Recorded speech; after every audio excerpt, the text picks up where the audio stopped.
Hi all, welcome to Tech Code Talk. இன்னைக்கு நம்ம பார்க்க போகிற டாபிக் வந்து பார்த்தீங்கன்னா length of the last word. So இது வந்து one of the LeetCode problem தான். ஸோ நம்மளுக்கு வந்து ஒரு ஸ்ட்ரிங் கொடுத்துருப்பாங்க. அந்த ஸ்ட்ரிங்கில் வந்து நடுவில் ஸ்பேஸ் இருக்கலாம், இல்லை ஃப்ரண்ட்டில் இருக்கலாம், இல்லை பேக்கில் இருக்கலாம். பட் ஆனால் நம்மளுக்கு வந்து அந்த லாஸ்ட் வேர்டோட நம்மளுக்கு லென்த் எவ்வளோங்கிறது கண்டுபிடிக்கணும். ஸோ அதுதான் வந்து நம்மளோட கொஸ்டின். ஸோ அதை கொடுத்துருக்காங்க. given a string consisting of words and spaces, return the length of the last word in the stringனு கொடுத்துருக்காங்க. ஸோ இப்போ ஹலோ வேர்ல்டு இருக்குது அப்படின்னா இந்த லாஸ்ட் வேர்டோட லென்த் பார்த்தீங்கன்னா 5. ஸோ 5 வந்து எனக்கு ரிட்டர்ன் ஆகணும். அப்போ இதில் பார்த்தீங்கன்னா செகண்ட் எக்ஸாம்பிளில் பார்த்தீங்கன்னா இந்த மாதிரி ஸ்பேஸோட சேர்த்தி இருக்குது. லாஸ்ட்டில் வந்து பார்த்தீங்கன்னா ஸ்பேஸஸ் இருக்குது. பட் ஆனால் நம்மளுக்கு லென்த் எவ்வளோன்னு வரணும், இந்த 3ஓட லென்த்து 4ன்னு வரணும். ஸோ அந்த மாதிரி இது ஒர்க் ஆகணும். ஸோ இந்த ப்ராப்ளம் வந்து பார்த்தீங்கன்னா ஈஸி கேட்டகரியில் வந்திருக்கு. ஸோ இதை ஈஸியாக சால்வ் பண்ணிடலாம். ஸோ எப்படிங்கிறத சொல்கிறேன். இது சால்வ் பண்ணுறதுக்கு நிறைய லாஜிக்ஸ் இருக்குது. ஸோ இது ஒன் ஆஃப் த லாஜிக் தான் நான் போட்டிருக்கேன். ஸோ இப்போ இங்கே பார்த்தீங்கன்னா இந்த மெத்தட் வந்து length of the last word string s. So அது வந்து இன்புட் வந்து ஸ்ட்ரிங் எஸ் எடுத்துக்குது. நம்மளுக்கு லீட் கோடில் வந்து லாஜிக் மட்டும் எழுதுறதுக்கு தான் கொடுத்துருப்பாங்க. ஸோ அந்த மாதிரி என்ன லாஜிக்ங்கிறத எக்ஸ்பிளைன் பண்ணுறேன். ஸோ லாஜிக் ஒன்றும் இல்லை, ரொம்ப சிம்பிள். இந்த கொடுத்துருக்கிற என் லென்த் வேர்டில் நான் என்ன பண்ண போகிறேன் அப்படின்னா ரிவர்ஸ்லேருந்து நான் ட்ராவல்ஸ் பண்ண போகிறேன்.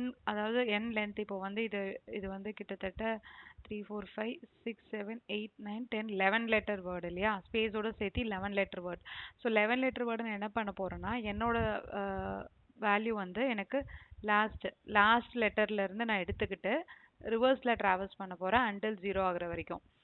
ஸோ அப்படி பண்ணும்போது நான் எப்போ வந்து பிரேக் பண்ணோம் அப்படின்னா எனக்கு வந்து இந்த இடத்துல வந்து ஒரு ஸ்பேஸ் வந்துச்சுன்னா நான் பிரேக் பண்ணிடணும் இல்லையா. ஸோ அது வரைக்கும் நான் வந்து ரிவர்ஸில் ட்ராவல்ஸ் பண்ணணும். ஸோ அந்த லாஜிக் தான் எழுதியிருப்பேன். ஸோ ஐயோட வேல்யூ வந்து 0. ஏன்னா 0க்கு மேலே போயிடுச்சுன்னா string index out of bound வந்துடும். ஸோ அதனால் நான் ஐயோட வேல்யூ வந்து 0ன்னு எடுத்திருக்கேன். அதுக்கப்புறம் நம்மளுக்கு கவுண்ட் பண்ணணும், லென்த் வச்சுக்கணும் இல்லையா. ஸோ இனிஷியலாக எனக்கு கவுண்டோட வேல்யூ எவ்வளோன்னு தெரியாது, அதனால் அதுவும் 0 வச்சுக்கிறேன். அதுக்கப்புறம் n is equal to s dot length minus 1 வச்சுருக்கேன். ஸோ என்னோட டோட்டல் வேல்யூ வந்து பார்த்தீங்கன்னா 11 இருக்குது அப்படின்னா எனக்கு வந்து இண்டெக்ஸ் பேஸ் வந்து -1 இருக்கும். ஸோ அதனால் s dot length -1 வச்சுருக்கேன். இப்போ லூப்பில் போடுறோம், எந்த லூப் வேணால் யூஸ் பண்ணலாம். நான் வந்து இப்போ வைல் லூப் யூஸ் பண்ணுறேன். ஸோ வைல் லூப்பில் நம்ம வந்து என்ன செக் பண்ண போகிறோம் அப்படின்னா என்னோட வேல்யூ வந்து கிரேட்டர் தென் ஈக்குவல் டு ஐயா இருக்க வரைக்கும் எனக்கு ரன் ஆகிட்டு இருக்கணும். ஃபார் எக்ஸாம்பிள் எனக்கு வந்து 11 லெட்டர் வேர்ட் இருக்குன்னா என்னோட வேல்யூ பார்த்தீங்கன்னா 11க்கு ரன் ஆகணும், அதுக்கப்புறம் 10க்கு ரன் ஆகணும், 11 10 அதுக்கப்புறம் வந்து பார்த்தீங்கன்னா 9 8 அந்த மாதிரி ரிவர்ஸில் ரன் ஆகிட்டே போகணும்.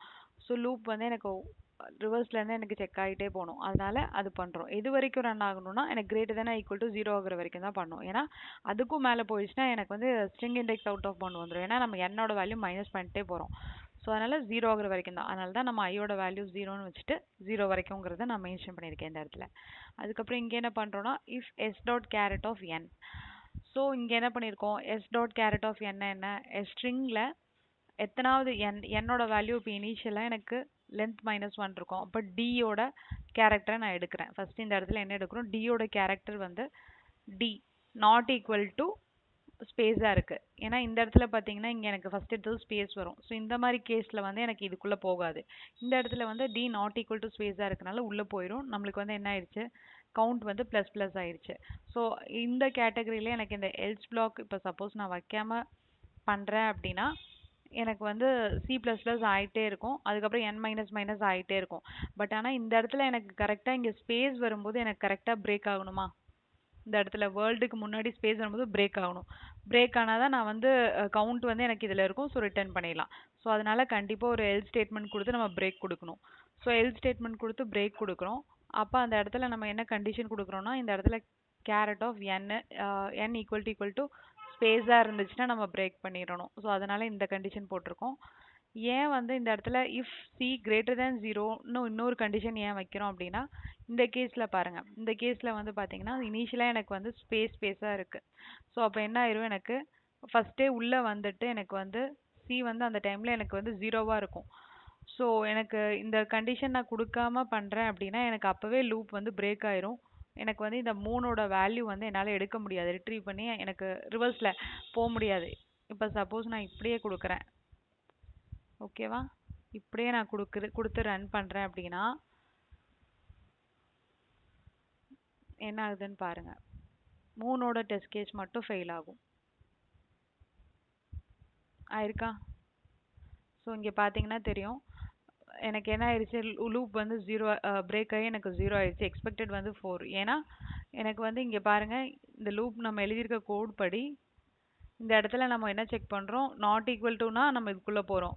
இல்லாட்டினா எனக்கு ஸ்பேஸாக இருந்ததுன்னா எனக்கு பிரேக் ஆயிடுது. இந்த ஸ்பேஸ் ஆக்சுவலாக நம்ம எதை மீன் பண்ணி நம்ம கோடில் எழுதுறோம் அப்படின்னா, இந்த சப்போஸ் இந்த வேர்ல்டு இருக்குது, அதுக்கப்புறம் நம்மளுக்கு ஸ்பேஸ் வருதுன்னா அந்த டைமில் நான் பிரேக் பண்ணணும்னு எழுதியிருக்கேன். பட் ஆனால் இந்த கேஸில் ஸ்டார்டிங்லேயே எனக்கு ஸ்பேஸ் இருந்ததுன்னா எனக்கு பிரேக் ஆயிருது.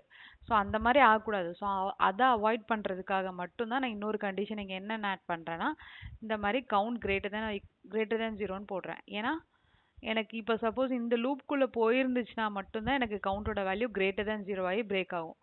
எனக்கு அதாவது இந்த வேர்ல்டு வந்துருச்சு, வேர்ல்டோட கவுண்ட் தெரிஞ்சிருச்சுன்னா இதுக்குள்ளே போயிட்டு அதுக்கப்புறம் பிரேக் ஆகணும். ஸோ அந்த கண்டிஷனில் மட்டும் பிரேக் ஆகணும். இல்லாட்டினா எனக்கு இந்த கண்டிஷனில் இருக்கும்போது என்ன ஆகணும், n மைனஸ் மைனஸே தான் ஆகிட்டே போகணும். ஸோ அதுதான் நம்ம இங்கே எழுதியிருக்கோம். ஸோ இதே மாதிரி இது எல்லா கேசஸ்க்குமே ஒர்க் ஆகும்.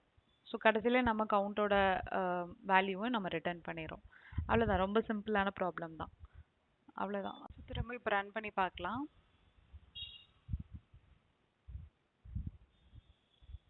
இப்போ எல்லா டெஸ்ட் கேஸும் அக்செப்ட் ஆயிடுச்சு. ஸோ சப்மிட் பண்ணுறேன்.